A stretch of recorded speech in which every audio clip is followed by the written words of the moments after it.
The morning sun cast long shadows across the rocky terrain of Afghanistan's Helmand province as Captain Jake Morrison led his company of A-47 Marines through what intelligence had assured them was a secure valley.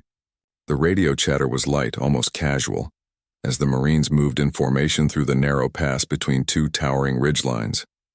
Morrison had been in Afghanistan for 8 months, and this was supposed to be a routine patrol to establish a forward operating base in the area. Staff Sergeant Maria Rodriguez walked point with her squad, her eyes constantly scanning the ridgelines above. Something felt wrong. The valley was too quiet, too empty. No birds, no insects, nothing but the sound of boots on gravel and the distant hum of their support vehicles following behind. She raised her hand, signaling the column to halt. "Captain," Rodriguez spoke into her radio, "something's not right up here. This place feels like a setup." Morrison moved forward to Rodriguez's position, pulling out his binoculars to scan the area ahead. The valley narrowed considerably about 200 meters in front of them, creating what any military tactician would recognize as a perfect kill zone. But the intelligence reports had been clear. No enemy activity in this sector for weeks. "Command, this is Bravo Company," Morrison radioed back to base. "We're at checkpoint, Charlie. Valley looks clear, but requesting updated intelligence on enemy movement in our area." The response crackled back through static. "Bravo Company, no enemy activity reported. Proceed as planned. You have air support on standby if needed." Morrison nodded to Rodriguez and the column began moving again. The Marines spread out in a tactical formation, but the valley's narrow width limited their options. As they approached the narrowest part of the pass, Rodriguez felt her stomach tighten. Years of combat experience had taught her to trust her instincts. The first explosion came without warning. A massive improvised explosive device detonated directly under the lead vehicle, sending twisted metal and flame high into the air. Before the sound of the explosion had even finished echoing off the valley walls, automatic weapons fire erupted from both ridgelines simultaneously. The Marines found themselves caught in a devastating crossfire with nowhere to run. Contact. We're taking heavy fire from multiple positions." Morrison screamed into his radio as bullets whistled past his head. The carefully planned ambush had turned the entire valley into a death trap. Rodriguez dove behind a boulder, pulling her wounded radio operator with her. Blood was streaming down the young Marine's face, but he was still conscious. "Sir, we need to get out of here," she yelled over the deafening gunfire. But there was nowhere to go. The enemy had chosen their position perfectly. The narrow valley walls rose almost vertically on both sides, making it impossible for the Marines to advance or retreat without exposing themselves to withering fire from above. Behind them, the burning wreckage of their lead vehicle blocked the only exit route. Morrison tried to establish communication with his other squad leaders, but the radio traffic was chaos. Reports of casualties poured in from every direction. The enemy had waited until the entire company was deep in the kill zone before springing their trap. "Command, this is Bravo Company," Morrison shouted into his radio. "We are under heavy attack. Multiple casualties. We need immediate air support and medical evacuation." The response from base was barely audible through the static and noise. "Bravo Company, air support is en route. Hold your position." Hold position, as if they had any choice. Corporal Tommy Chen was pinned down behind the burning vehicle, trying to help the wounded driver escape the wreckage. The smell of diesel fuel and burning rubber filled his nostrils as bullets sparked off the metal around him. He could see at least 30 enemy fighters positioned along the ridgelines, all armed with automatic weapons and rocket-propelled grenades. "Medic! Medic!" The cry echoed throughout the valley as more Marines fell to the relentless fire. Hospital Corpsman Sarah Williams was already moving from wounded Marine to wounded Marine, crawling on her belly to avoid the bullets flying overhead. Morrison realized with growing horror that they were completely surrounded. The enemy had blocked both ends of the valley and held the high ground. His Marines were trapped like fish in a barrel, and the casualties were mounting by the minute. "Rodriguez, can you get a count on enemy positions?" he called out. "At least 40, maybe 50 fighters on both sides," she responded. "They've got RPGs and heavy machine guns. We're outgunned and outmaneuvered." The situation was deteriorating rapidly. Morrison's radio operator had been hit in the first volley, and communication with base was spotty at best. Several Marines lay motionless in the rocky ground, while others writhed in pain from their wounds. The enemy fire was so intense that the surviving Marines couldn't even raise their heads to return fire effectively. Young Private First Class Danny Murphy, on his first deployment, pressed himself against a rock formation, his rifle trembling in his hands. He had never experienced anything like this. The training hadn't prepared him for the sheer terror of being trapped under such overwhelming fire. "Stay calm, Murphy," Rodriguez shouted over to him. "Keep your head down and watch for targets." But there were no clear targets. The enemy fighters were well concealed among the rocks and caves dotting the ridgelines. They had clearly planned this ambush for weeks, possibly months, studying the terrain and positioning their weapons for maximum effect. Morrison checked his watch. They had been under fire for only 10 minutes, but it felt like hours. At this rate of casualties, his entire company would be wiped out within the hour. The promised air support was nowhere to be seen, and he was running out of options. "Command, this is Bravo Company." He tried again on the radio. "We need that air support now. We have approximately 50% casualties and are completely pinned down. If we don't get help soon, we're going to lose the entire company." The radio crackled with interference, and then a new voice came through, calm, steady, and carrying the distinctive accent of someone from the American South. "Bravo Company, this is Apache 26. I hear you boys are having some trouble down there." Chief Warrant Officer Marcus Reaper Thompson had been flying Apache helicopters for 12 years, but he had never heard such desperation in a ground commander's voice. Flying at nearly 200 feet above the Afghan mountains, Thompson could see the smoke rising from the valley ahead. His co-pilot, Chief Warrant Officer Lisa Park, was already working the targeting systems, trying to identify enemy positions through the aircraft's advanced optics. "Apache 26, thank God you're here." Morrison's voice crackled through Thompson's headset. "We're trapped in a narrow valley taking heavy fire from both ridgelines, multiple casualties and no way out." Thompson pulled up the digital map on his display, studying the terrain below. He could see the problem immediately. The valley was a textbook ambush site, narrow with high ridgelines on both sides providing perfect cover for enemy fighters. Getting close enough to provide effective support would mean flying directly between those ridgelines, making his Apache an easy target. "Bravo Company, I can see your smoke," Thompson radioed back. "I'm going to need you to mark your positions with more smoke so I don't hit friendlies. And I need exact locations on those enemy positions." "Roger that, Apache 26. We're marking our positions now." Below, purple smoke grenades began popping throughout the valley floor as the Marines marked their locations. Thompson could see the full scope of the disaster.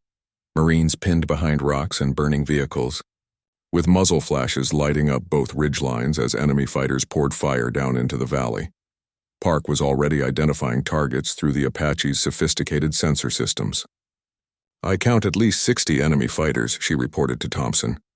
"They're well dug in with heavy weapons. This is going to be challenging." Thompson studied the terrain carefully. The valley was so narrow that there was barely room for his helicopter's rotor span. The ridgelines rose almost vertically on both sides, and the enemy fighters were positioned in caves and rocky outcroppings that would provide excellent protection from air attack. "Bravo Company, this is Apache 26. I'm going to make an attack run from the south end of the valley. Keep your heads down." Thompson brought the Apache around in a wide arc, lining up for his approach. The helicopter's twin General Electric turboshaft engines screamed as he accelerated toward the valley entrance. As soon as he cleared the ridgeline, enemy fire erupted from both sides. Tracer rounds streaked past the cockpit as Thompson flew directly down the center of the valley, his 30mm chain gun blazing. The Apache's armor could withstand small arms fire, but Thompson knew that some of the enemy fighters had rocket-propelled grenades that could bring down his aircraft with a single hit. "Taking fire from multiple positions," Park reported, her hands dancing over the weapons controls. "Engaging targets on the east ridgeline!" The Apache's Hellfire missiles streaked out toward the enemy positions, exploding in brilliant flashes among the rocks. Thompson could see secondary explosions as enemy ammunition stocks were hit, but the return fire was still intense. "Apache 26, you're taking heavy fire." Morrison's voice was urgent over the radio. "There are RPG teams on both ridgelines." Thompson had already seen the rocket-propelled grenade teams. Two fighters on the western ridgeline were maneuvering with an RPG launcher, trying to get a clear shot at his helicopter. He banked hard to the left, feeling the Apache shudder as bullets struck the armored fuselage. "I see them," Thompson replied calmly. "Park, Hit those RPG teams on the west side. The chain gun swiveled toward the western ridgeline, sending a stream of 30-millimeter rounds into the rocky outcropping where the RPG team was positioned. The high-explosive rounds pulverized the rocks, silencing that particular threat. But there were more. Many more. Thompson realized that this was not going to be a simple close air support mission. The enemy had prepared for helicopter attack, positioning anti-aircraft weapons throughout the ridgelines. As he completed his first attack run and turned for another pass, he could see that his initial strikes had barely dented the enemy force. "Bravo, Company. I count at least 40 enemy fighters still active," Thompson radioed. "This is a heavily fortified position. I'm going to need to make multiple attack runs." "Roger that, Apache 2-6. We're not going anywhere." The Marines below watched in awe as the lone Apache helicopter turned for another attack run. Thompson was flying so low that they could see the pilot through the cockpit glass. The helicopter's rotor wash kicked up dust and debris throughout the valley as it screamed overhead, its weapons blazing. Rodriguez pressed herself against her boulder as another stream of bullets passed overhead. "That pilot's got brass," she muttered to her wounded radio operator. Flying right into the teeth of this ambush, Thompson's second attack run was even more aggressive than the first. He flew the Apache so close to the ridge lines that Park could almost reach out and touch the rocks. The helicopter's weapon systems were working overtime, chain gun and missiles targeting every muzzle flash and movement along the enemy positions. But the enemy was adapting too. Thompson could see fighters moving to new positions, trying to get clear shots at his helicopter with RPGs and heavy machine guns. Several times, rocket-propelled grenades passed so close to the Apache that Thompson could feel the heat from their rocket motors through the cockpit glass. "We're not making enough progress," Park reported grimly. "They're too well entrenched and we're running low on ammunition." Thompson checked his weapons status. Park was right. They had already expended most of their Hellfire missiles and the 30-millimeter ammunition was getting low. But the Marines below were still trapped, still taking casualties and still completely dependent on his Apache for survival. "Bravo, Company. What's your status?" Thompson asked over the radio. Morrison's reply was grim. "We've got 30% casualties and we're running low on ammunition. The enemy fire hasn't decreased significantly. How much longer can you stay on station?" Thompson looked at his fuel gauge and ammunition display. Under normal circumstances, he would return to base to refuel and rearm. But these weren't normal circumstances. If he left now, the Marines below would almost certainly be overrun before he could return. "As long as you need me, Bravo Company," Thompson replied. "As long as you need me." But he knew he needed a new plan. The conventional attack runs weren't working fast enough, and time was running out for the trapped Marines. Thompson circled the valley again, his mind racing as he studied the terrain below. The conventional attack runs were having some effect, but not enough. The enemy fighters were too well entrenched, and every minute that passed meant more Marine casualties. He needed to do something dramatic, something the enemy wouldn't expect. "Park, what do you think about hovering between the ridgelines and taking them on one position at a time?" Thompson asked his co-pilot. Park looked at him like he had lost his mind. "Marcus, that's suicide. We'd be a sitting duck for every RPG team in the valley. One lucky shot and we're done."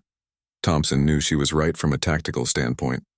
Apache helicopters were designed for hit-and-run attacks, using their speed and mobility to avoid enemy fire. Hovering in place went against every principle of helicopter combat operations. But the Marines below didn't have time for textbook tactics. "Those Marines down there are dying," Thompson replied quietly. "If we don't do something different, they're all going to be dead by the time we get back with more ammunition." Below in the valley, the situation was indeed getting desperate. Morrison had lost radio contact with 2 of his squad leaders, and the casualty reports kept getting worse. Hospital Corpsman Williams was running out of medical supplies, and several of the wounded Marines needed immediate evacuation to survive. "Rodriguez, how many effectives do you have left?" Morrison called out over the radio. "Maybe 20 Marines who can still fight effectively," she replied. "And we're down to our last few magazines of ammunition." Morrison felt the weight of command pressing down on him. These were his Marines, his responsibility, and he was watching them die one by one. The Apache pilot was doing everything he could, but it wasn't enough. The enemy still held the high ground, still had numerical superiority, and still had plenty of ammunition. Thompson made his decision. Park, I'm going to try something that's either going to save those Marines or get us both killed. What do you have in mind? I'm going to hover right in the middle of the valley and take on both ridgelines simultaneously. Use our chin gun to suppress one side while you work the Hellfires on the other. Then we'll switch. Park stared at him through her helmet visor. Marcus, that's not tactics, that's a suicide mission. Maybe, but it's the only way to draw enough fire away from those Marines to give them a chance. Thompson's voice was calm, but Park could hear the determination behind it. Besides, this Apache can take more punishment than most people think. Thompson keyed his radio to the Marines below. Bravo Company, this is Apache 26. I'm going to try something different. When I give the word, I want all your Marines to concentrate their fire on the eastern ridgeline. I'm going to hover in the valley and draw fire from the western side. Morrison couldn't believe what he was hearing.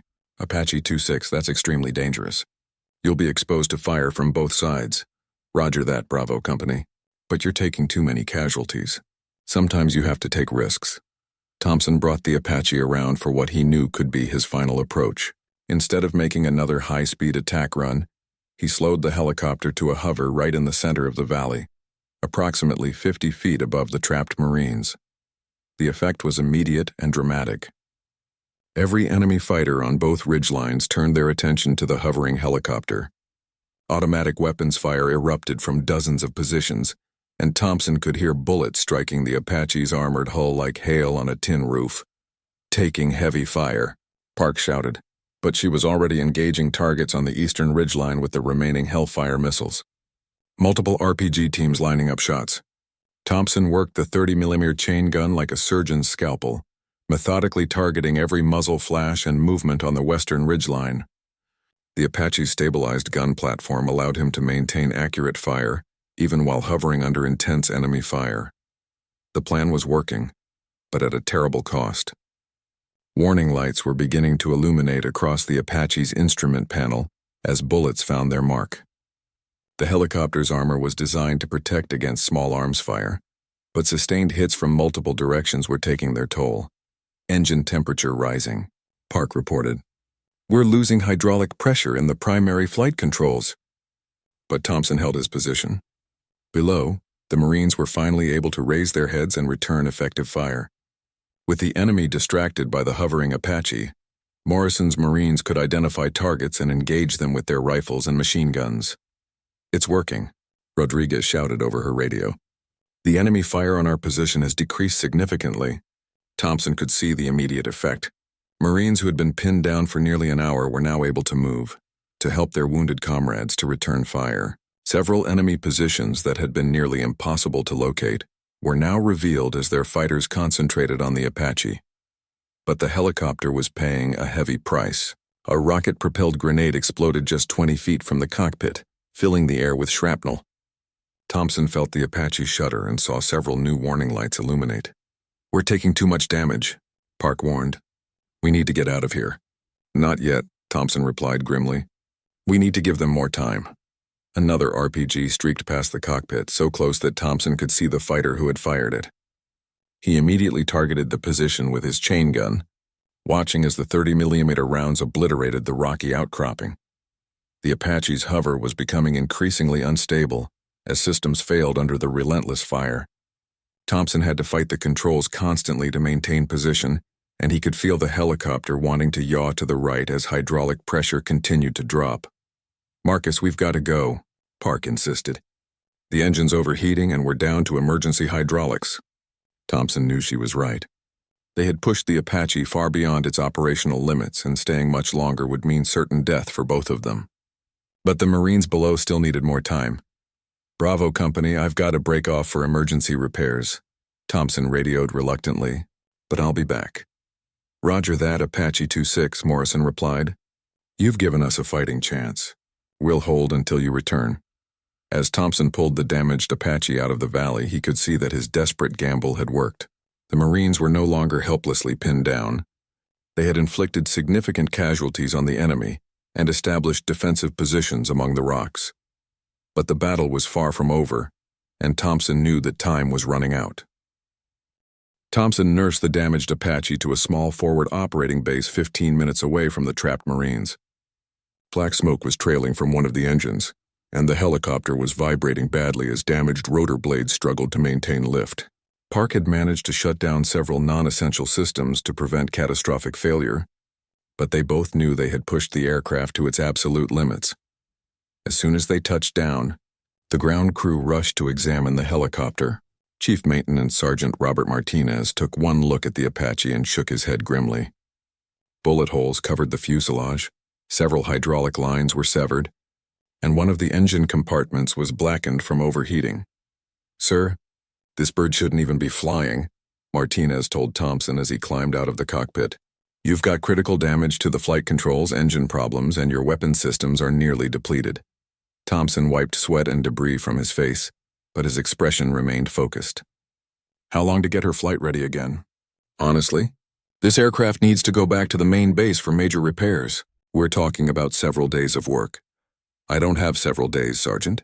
I've got 847 Marines trapped in that valley, and they're dying while we're standing here talking." Martinez understood the urgency, but he also understood aircraft maintenance. "Sir, I can patch the hydraulic systems and get the engines stabilized, but this aircraft is operating on borrowed time. One more engagement like that and you're not coming back." Park joined the conversation, still carrying her helmet and looking as determined as Thompson. "What about ammunition? We're down to maybe 50 rounds for the chain gun and no Hellfires." "We've got a limited supply here," Martinez replied. "Enough to reload your gun, but only 2 Hellfire missiles. This is a forward operating base, not a main armory." Thompson calculated quickly in his head. 50 rounds of 30mm ammunition and 2 missiles wouldn't last long against the enemy force in the valley, but it would have to be enough. "Do what you can, Sergeant. I need this bird back in the air in 30 minutes. While the maintenance crew worked frantically on the Apache, Thompson tried to radio the trapped Marines for a status update. The communications were weak and full of static, but Morrison's voice came through clearly enough. "Apache 2-6, situation is stabilizing but still critical. We've managed to establish defensive positions and evacuate some of our wounded to better cover. Enemy fire has decreased, but they're still controlling both ridge lines. What's your casualty count, Bravo Company?" There was a long pause before Morrison replied. 37 wounded, 14 KIA. We're down to about 60 Marines who can still fight effectively. Thompson felt the weight of those numbers. 14 Marines dead and many more wounded, all because intelligence had missed a carefully planned enemy ambush. The Apache's intervention had prevented a complete massacre, but the battle was far from over. "Bravo Company, I'm getting the bird repaired and rearmed. I'll be back on station in 30 minutes. Can you hold until then?" "We'll hold, Apache 2-6. But the enemy is regrouping too. We can see them moving reinforcements into position on both ridge lines." That was the news Thompson had been dreading. The enemy wasn't retreating or giving up. They were bringing in more fighters, more weapons, preparing for a final assault that would overwhelm the remaining Marines. Park was monitoring the radio traffic from the main base, trying to get additional support for the trapped Marines. "Marcus, I've got bad news. The closest ground reinforcements are 6 hours away, and all other available aircraft are committed to operations in other sectors. What about medical evacuation for the wounded? Can't get a medevac helicopter into that valley until the area is secure. Too much enemy fire." Thompson realized that his damaged Apache was the only thing standing between 847 Marines and complete annihilation. The responsibility was overwhelming, but he had never backed down from a fight in 12 years of military service. Sergeant Martinez approached with an update on the repairs. "Sir, I've patched the hydraulic leaks and stabilized the engines, but I have to warn you. This aircraft is held together with duct tape and prayers. The flight controls are marginal, and one of the rotor blades has stress fractures that could fail at any moment." "Will she fly?" "She'll fly, sir, but I can't guarantee for how long." Thompson looked at the patched and bullet-riddled Apache helicopter. Under normal circumstances, no pilot would take such a damaged aircraft into combat. But these weren't normal circumstances. "Load her up with everything we've got, Sergeant." As the ground crew loaded the 2 available Hellfire missiles and refilled the chain gun ammunition, Thompson and Park studied the valley terrain on their tactical displays, trying to develop a new plan of attack. The conventional tactics hadn't been enough, and hovering in the valley had nearly gotten them killed. "The enemy knows our tactics now," Park observed. "They'll be ready for another hovering attack." Thompson nodded. "Then we'll have to give them something they're not expecting. What do you have in mind?" Thompson pointed to the tactical display, showing the narrow valley from above. Look at the terrain. The valley opens up slightly at the northern end, and there's a small plateau about halfway up the eastern ridgeline. If I could land on that plateau. Park studied the display and immediately saw the problem. Marcus, that plateau is maybe 50 feet across and surrounded by enemy positions. Landing there would be suicide. Maybe. But from that position we'd have direct fire into the caves and rocky outcroppings where the enemy is hiding. The chain gun would be devastatingly effective at that range, and we'd be a stationary target for every enemy fighter in the valley. Thompson was quiet for a moment, considering the options. Every plan he could think of involved enormous risks, but the alternative was watching 847 Marines die in that valley. Sometimes you have to take the fight directly to the enemy, he said finally. Sometimes running and gunning isn't enough. Sergeant Martinez signaled that the Apache was as ready as it was going to be. Thompson and Park climbed back into the cockpit, knowing that this would very likely be their final flight. The damaged helicopter started up with a shudder, black smoke still trailing from one engine. "Bravo Company, this is Apache 2-6, Thompson radioed as they lifted off. "I'm inbound to your position. Things are about to get very interesting." Thompson approached the valley differently this time. Instead of the high-speed attack runs or the stationary hover, he came in low and fast from the west, skimming just above the ridgeline to avoid detection until the last possible moment. The damaged Apache handled sluggishly, and Thompson had to constantly adjust for the failing hydraulic systems. "There's the plateau," Park called out, pointing to a small flat area about halfway up the eastern ridgeline. It was surrounded by rocky outcroppings and cave openings where enemy fighters were positioned.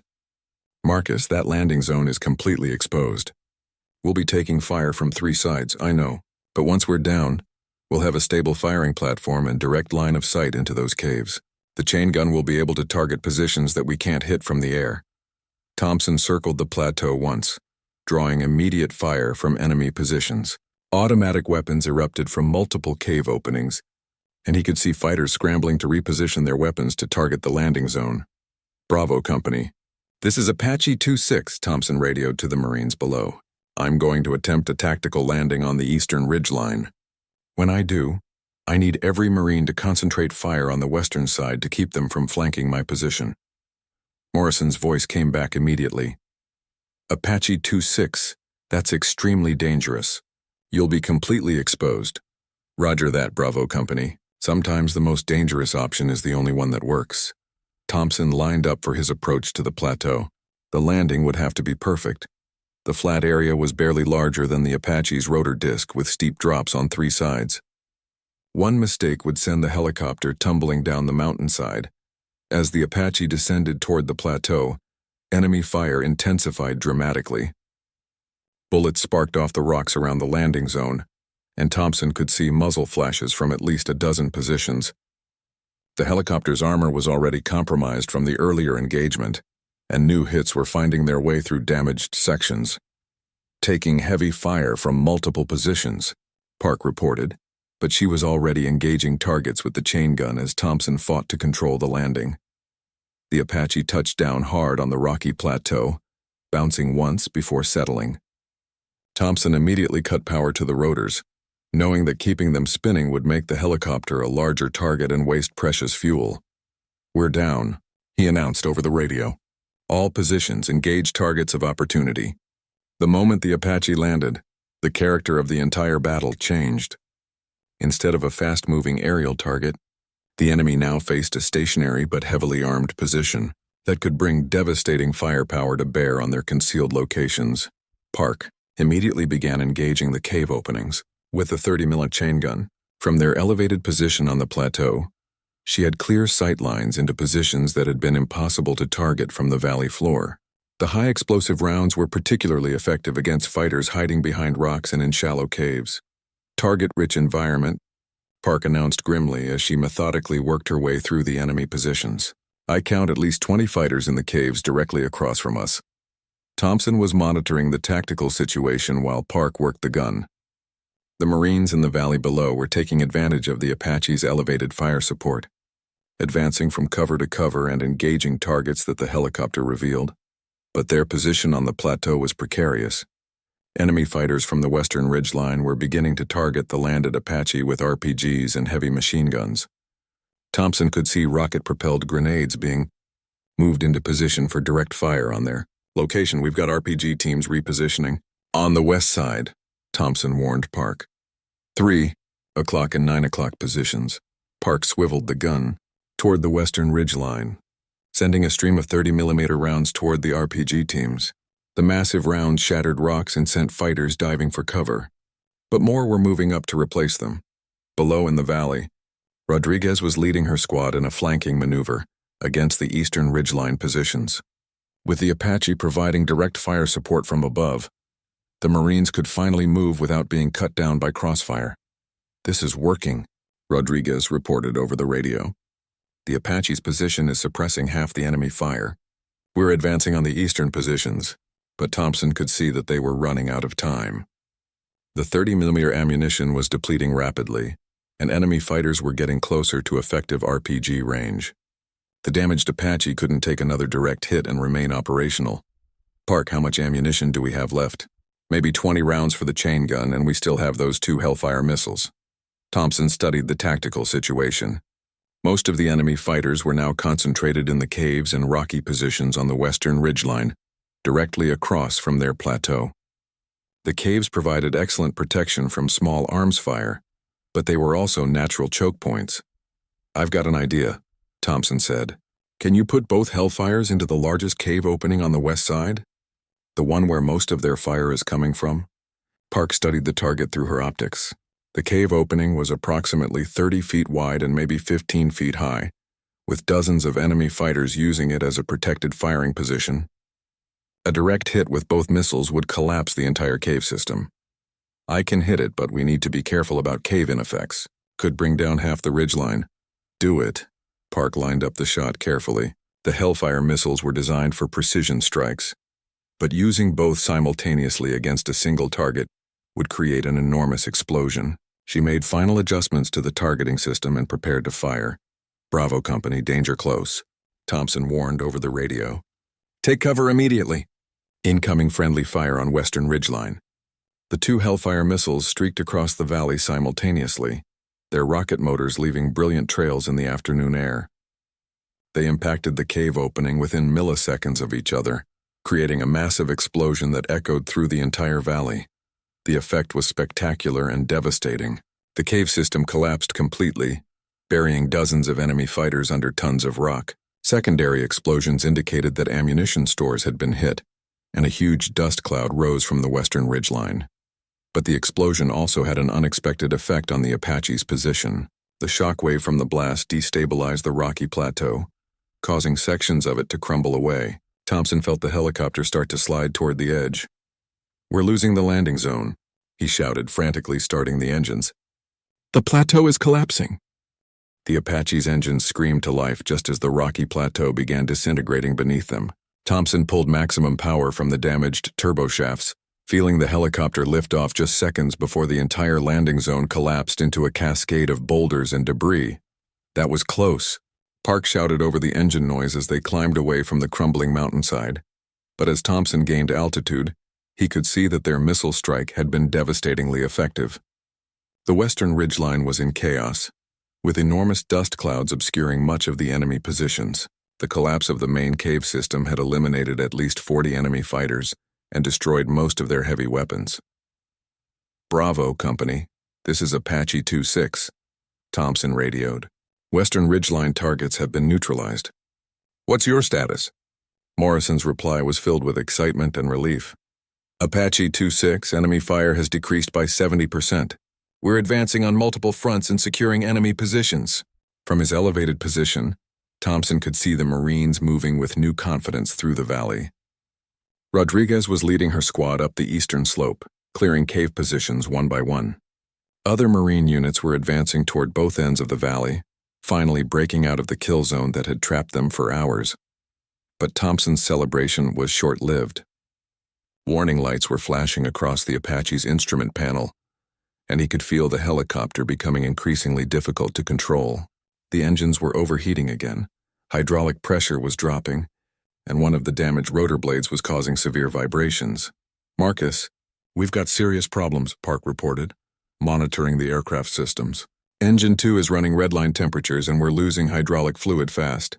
This bird isn't going to stay in the air much longer." Thompson looked at his fuel gauge and saw that they were also running critically low.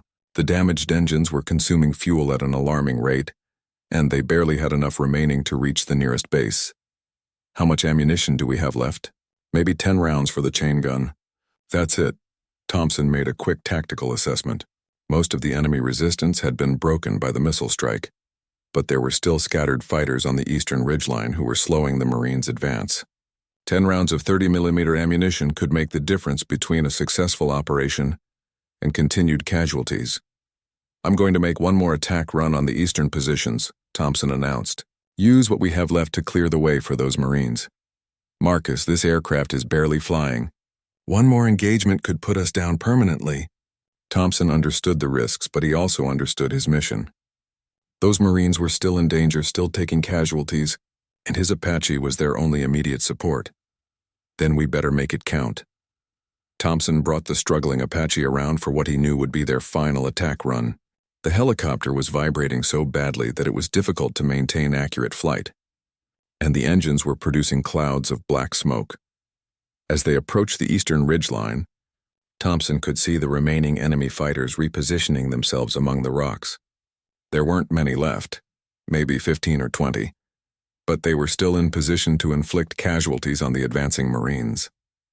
"Engaging targets on eastern slope," Park announced, bringing the chain gun to bear on the scattered enemy positions. The final 10 rounds of 30mm ammunition were fired with surgical precision. Park had become expert at identifying enemy positions over the course of the battle, and each round found its mark among the rocky outcroppings. The high-explosive shells shattered stone and eliminated the last organized resistance. "That's it," Park announced. "We're Winchester on all weapons."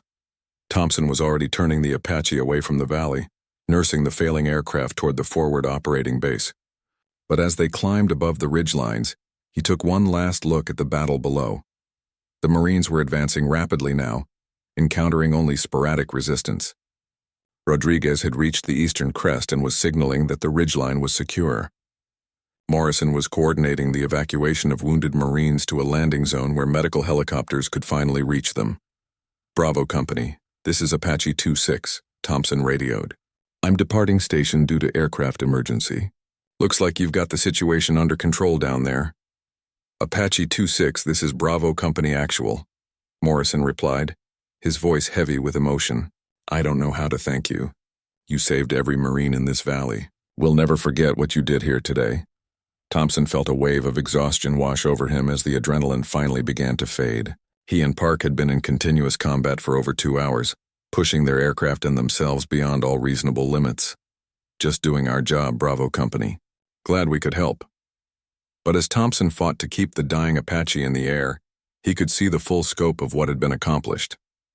What had started as a potential massacre had been turned into a victory through determination, skill, and an unwillingness to abandon fellow warriors in desperate need.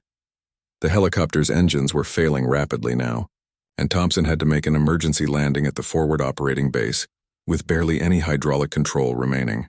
As they touched down in a cloud of smoke and sparks, ground crews rushed to assist them from the cockpit. Sergeant Martinez took one look at the Apache and shook his head in amazement. "Sir, I don't know how this bird stayed in the air.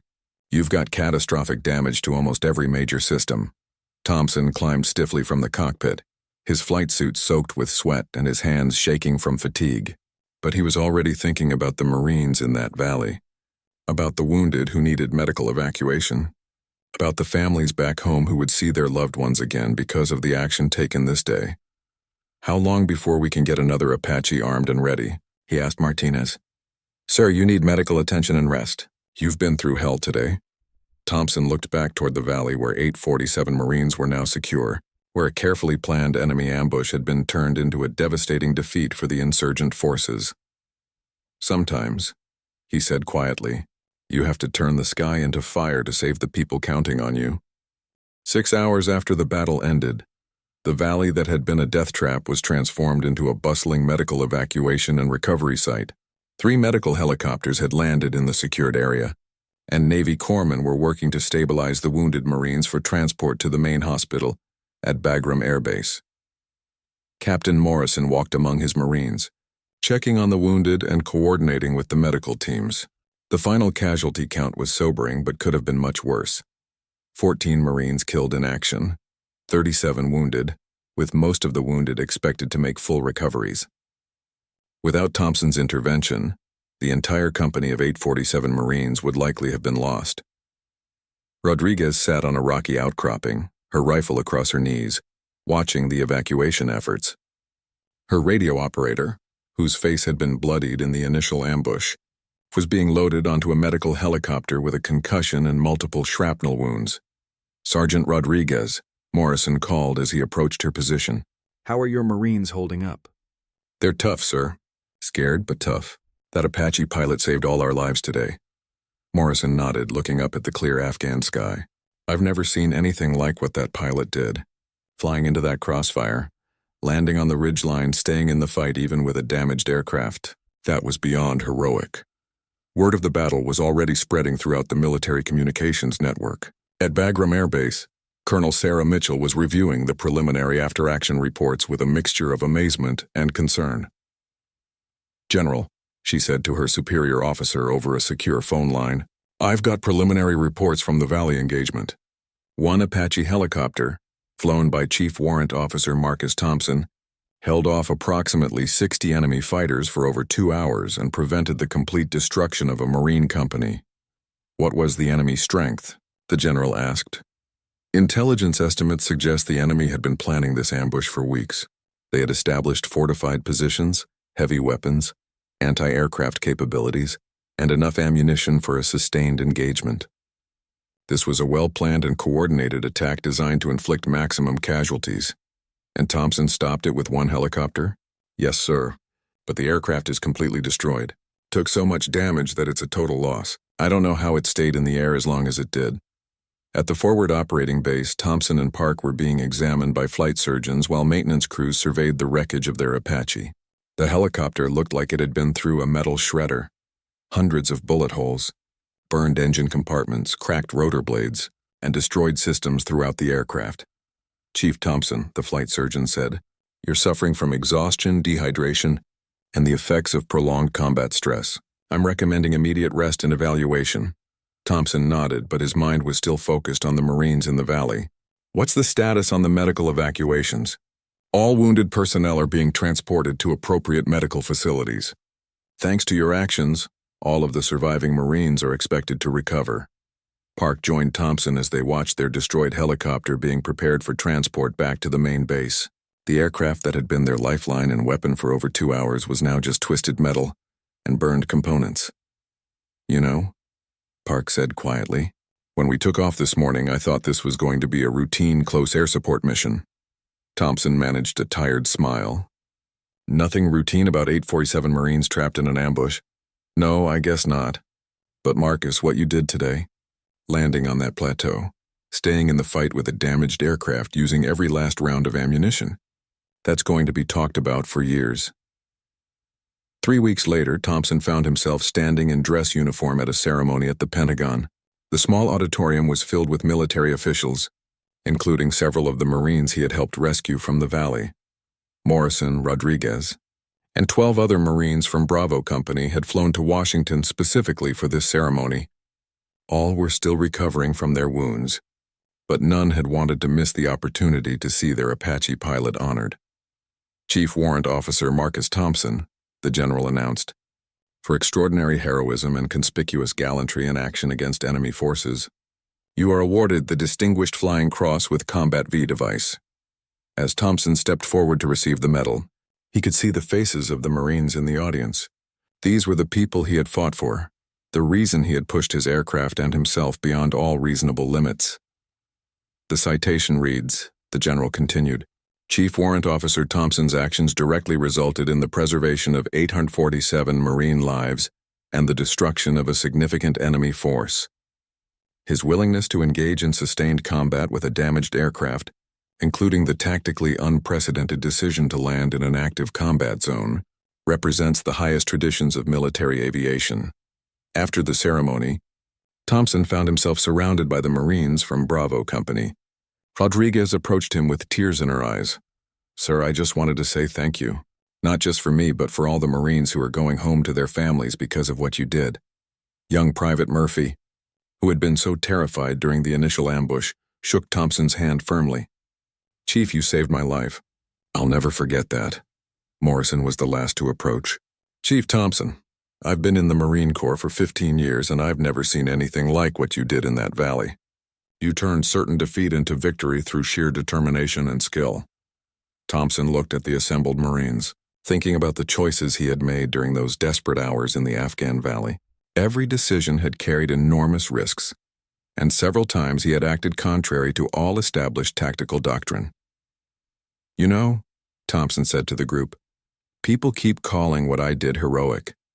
But from where I was sitting, it just seemed like the only choice. You don't abandon fellow warriors when they're counting on you."